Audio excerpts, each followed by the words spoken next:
আসসালামু আলাইকুম সুপ্রিয় ভিউয়ার্স, আশা করি সবাই ভালো আছেন। যে যেখান থেকে আমার আজকের এই বৃষ্টির ভিডিও দেখা, অসংখ্য অসংখ্য ধন্যবাদ সবাইরে। ওয়েলকাম জানাইয়া আমার চ্যানেলে।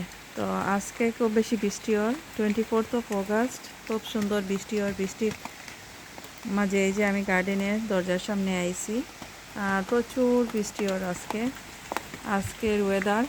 এই যে দেখতে পারা বৃষ্টি ভেজা দিন, খুব সুন্দর বৃষ্টি আর গাছ, এই যে উপর দিকে গাছ নড়াচড়া করে। বৃষ্টির কারণে বাইরেতেও পারি আর না।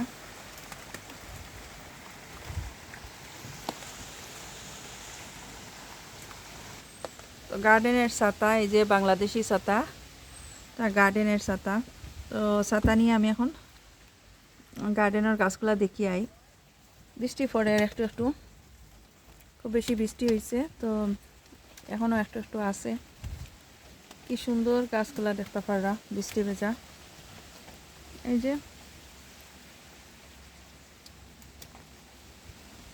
পানি আর পানি।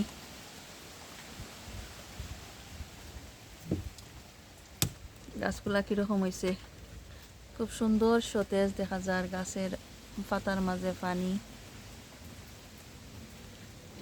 টিপ টিপ করে বৃষ্টি পড়ে। এই যে মরিচের গাছ, কাঁচা মরিচ, অনেক সময় পানির অভাবে পাতাগুলা ফুটোই যায়। এই যে পাতাগুলা ফুটোই যায়, গাছ বুঝায় নেতিয়া পড়ি যায়। তো সব সময় আসলে পানি দিতেও পারি না, সময় পাই না, আর অনেকটা টাইম লাগে। তো এই কারণে সবসময় পানি দেওয়া হয় না, মাঝে মাঝে দেই। যেহেতু এগুলা টবের মাঝে লাগাই, টবের মাঝে লাগাইলে একটু কমও পানি দেওয়া লাগে। যে সময় বেশি রোদ উঠে পানি বেশি দেওয়া লাগে, আর একটু রোদ যখন কম থাকে তখন দেখা যায় তেমন একটা বেশি পানি দেওয়াও লাগে না। কোনো কোনো গাছে দেখা যায় পানি কম দেওয়া লাগে, গাছ যেগুলো ছোটো, আর যেগুলা বড় হয়ে গেছে গাছ, এগুলার মাঝে আর একটু বেশি পানি লাগে।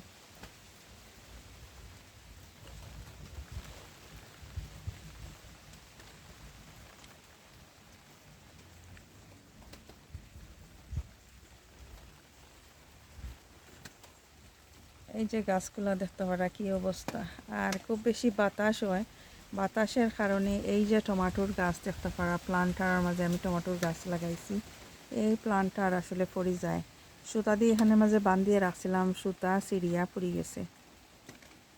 এত বেশি মজবুত করেও বাঁধছি না, জাস্ট একটু সুতা দিয়ে। এখানে গার্ডেনে যে গাছগুলা আমরা লাগাই সব সময়, আর সুতা যেগুলা কিনতে মিলে, এইগুলা দিয়া আমি বান্ধিয়ে রাখছিলাম এখানে এই খুঁটির মাঝে। তো এখন দেখা যায় এত বেশি বাতাস হয়েছে, খুঁটিটাকে এই যে সিরিয়া পড়ে গেছে, সুতার সিরিয়া পড়ে গেছে। পড়ার পরে আস্তা প্লান্টার 2-3 বার মাটির মাঝে পড়ছে, আবারও তুলিয়া দিছি। তো এখন দেখা যায় এই যে একটা ডাল ভাঙি গেছে, টমাটোর ডাল, টমাটো ধরছে অবশ্য, এখানে মাঝে ভাঙি গেছে। আরও ফুলও আইছে, এগুলা ভাঙ্গিয়া পড়ে গেছে। তো আমার টমেটো গাছ, এই যে টমেটো পাকছে, কালো টমেটো, এগুলা পাকলে কালো কালার হয়ে যায়, এগুলা পাকছে, খুব সুন্দর লাগে দেখতে। এই প্রথমবার আমি এগুলা রোপণ করছি আমার গার্ডেনে, কালো টমেটো।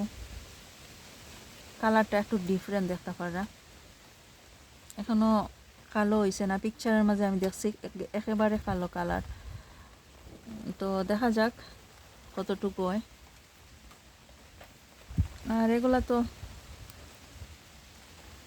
যে লাল হয় পাকিয়া চেরি টমেটো এগুলা। আর এই যে নিচের দিকে আছে হলুদ টমেটো, পাকিয়া কিতা অবস্থা হয়েছে দেখিলাই।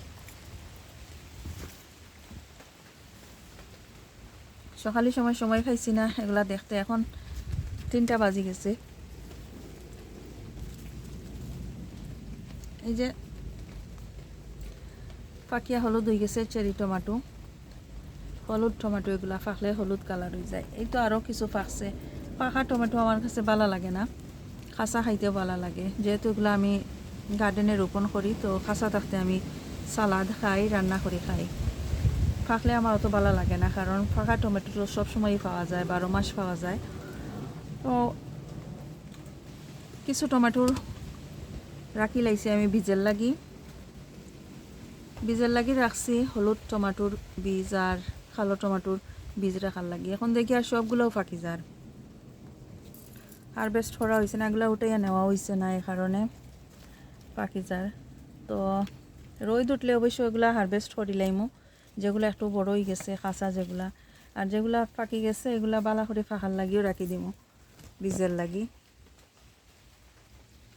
তো আগামী বছর আমি এই বীজটাকেও ছাড়া করতে পারবো, নতুন করে বীজ কিনা লাগতো না। এই বছর অনেক বীজ কিনছি, অনেক ধরনের টমেটোর বীজ কিনছি, দেশি টেঙ্গা খাওয়ার টমেটো যেগুলা।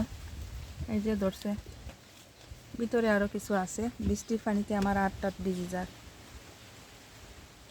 মাশাআল্লাহ, পুঁই শাকের অবস্থা দেখতে পারা,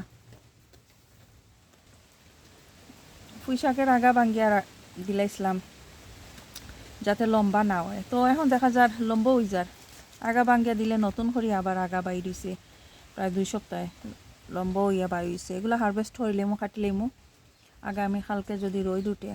এই যে অনেক বড় পাতা দেখতে পারা, অনেক সুন্দর, অনেক হেলদি পাতাগুলা। লাল পুঁই শাক ওগুলো আছে, আর নর্মাল যে সবুজ পুঁই শাক এগুলো আছে। তো আমি চাই না লম্বা হইতো, কারণ এইগুলো আমি ঘরের ভিতরে নিমো, যখন উইন্টার আইব তখন ঘরের ভিতরে নিমো। লম্বা চাইয়ার না করতাম, এগুলা ছোটো ছোটো আগা ভাঙ্গিয়া ছোটো রাখতাম, চাইয়ার সাইজটা খাটো চাইয়ার রাখতাম, ঘর নিলে সুবিধা হইব রাখার লাগে। আর এই যে বেগুনের ফুল বাইর হইছে, আর ওইখানের মাঝে কিছু বেগুন ধরছে, ছোটো ছোটো বেগুন ধরছে, আর প্রচুর ফুল বাইরের বেগুনের। আর সিম একটা গাছে, যে গাছের মাঝে যে গাছগুলো আমি প্রথম লাগাইছিলাম মে মাসের প্রথম দিকে বড় টবের মাঝে ঘরের ভিতর লাগাইছিলাম, এই পটের যে 2টা গাছ আছিল, 2টা গাছের মাঝে দেখতে পারা সিম ধরছে, খুব সুন্দর সিম ধরছে। তবে সিমগুলো একটু বড় হওয়ার পরে বেশ কিছু সিম জড়িয়া জড়িয়া পড়ি যার, এই যে জড়িয়া পড়ি যার, আরও নিচেও দেখছি আরও কিছু জড়িয়া পড়ছে। তো জানিয়া না কিতা লাগি পড়ি যায়, 6টা 7টা একটা জুটার মাঝে থাকে সিম, তারপরে দেখা যায় যে 2টা 3টা থাকে, আর সবগুলা জড়ি জড়ি পড়ি যায়। এই যে এগুলা পরে ধরছে, এগুলা তো পড়িও যার। এখানের মাঝে বেশ কিছু সিম আছে, আর সিমটা কি এখন দেখা যায় 60টা রয়েছে, আর বাকিগুলা জড়িয়েও পড়ে গেছে। এই তো উপর দিকে সেম এরকম বেশ কিছু আছিল সিম। তো আসলে সিমগুলো একটু বড় যেগুলো এগুলা রয়েছে, আর ছোটো যেগুলো আস্তে আস্তে ওর এগুলা জড়িয়া জড়িয়া পড়ে যায়। হয়তো এখন ঠান্ডা, কয়েকদিন থেকে বেশ ঠান্ডার কারণে হয়তো হইতে পারে এরকম অবস্থা। আর সার দিছিলাম 2 উইকস আগে। তো এই গাছগুলা ছোটো ছোটো আছিল, তো মাশাআল্লাহ বেশ সুন্দর এখন বড় হয়েছে, আর ফুল আওয়া শুরু হয়েছে। এই যে এখন ফুল আইব, ফুল ফুটছে না এই গাছের মাঝে, এই গাছের মাঝে লাল ফুল ফুটিছে উপর দিকে সার দেওয়ার পরে। আর কিতা সার দিছিলাম তো আমি ভিডিও আপলোড করছি। যেহেতু বেশি ঠান্ডা আছিল আর আমার গাছগুলোও লেটে লাগাইছি, এই কারণে। আর এখানের মাঝে সূর্যের আলোটাও তেমন একটা থাকে না, বিকালের সময় 2 ঘন্টা 3 ঘন্টা লাগে সূর্যের আলো হয়। এই কারণে আমার গার্ডেনে গাছগুলো খুব সুন্দর বড় হয়, বাট যখন একটু গরম তখন বড় হয়, আবার ঠান্ডা পড়ে গেলে তখন দেখা যায় সূর্যের আলোটাও এখানের মাঝে তেমন একটা হয় না, এই কারণে প্রবলেম হয়ে যায়। তো এবছর যেহেতু প্রথম দিকে একটু ঠান্ডা আছিল, তো ঠান্ডা থাকার কারণে প্রথমে গাছগুলোও বড় হয়েছে না। জুলাই মাসে যখন গরম হয়েছে তখন গাছগুলা বড় হয়েছে। তো বড়ই এখন ফুল হওয়া শুরু হয়েছে, সিম ধরা শুরু হয়েছে, কোনো গাছও এখনও ফুলও আইছে না। আর এই যে লাউ গাছের প্রচুর লাউ হয়েছে। তো সবগুলা লাউ আসলে টিকেন না, একটা তো হারভেস্ট করছি, আর এইখানের মাঝে রয়েছে আর একটা। এই যে লাউ, এই লাউ রয়েছে বড় আর আস্তে আস্তে, আর উপর দিকে বেশ কিছু লাউ আছে, এগুলো আস্তে আস্তে ফসি যায়। তো ঠান্ডাও আইছে, মাঝে মাঝে খুব বেশি ঠান্ডা পড়ে, আবার একটু একটু গরমও আছে। উপর দিকে প্রচুর ছোটো ছোটো লাউ আছে। তো দেখা যাক, এখনও তো সামার রয়েছে, দেখা যাক কয়টা বাসে। প্রচুর ছোটো ছোটো লাউ আছে।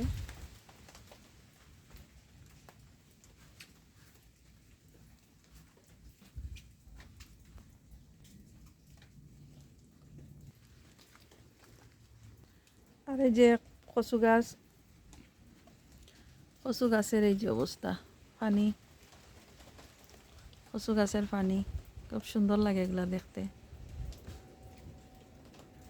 বৃষ্টি হয়েছে, বৃষ্টির পানি এখানের মাঝে পড়ছে। এই যে কচুর গাছ,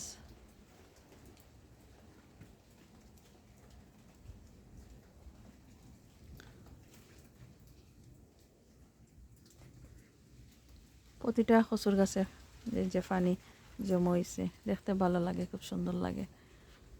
কচুর বাগান এই যে দেখতে পারা। আর ভিতরে আমি যাইয়ার না, ভিতরে আরও কিছু গাছ আছে এদিক ওদিক, এগুলা যাইয়ার না, বৃষ্টি পড়ের।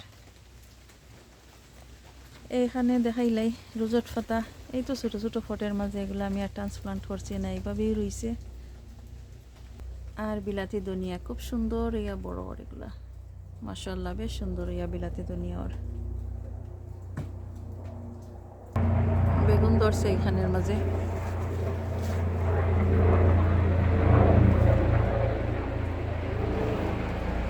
প্লেনের শব্দ শোনা যান না কিছু, হেলিকপ্টার।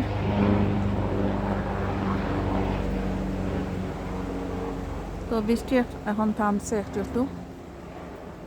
তো দেখাইলাম বৃষ্টির মাঝে গাছগুলার অবস্থা কীরকম। ভালো থাকুক সবাই, এখানেই বিদায় নিচ্ছি, আল্লাহ হাফেজ।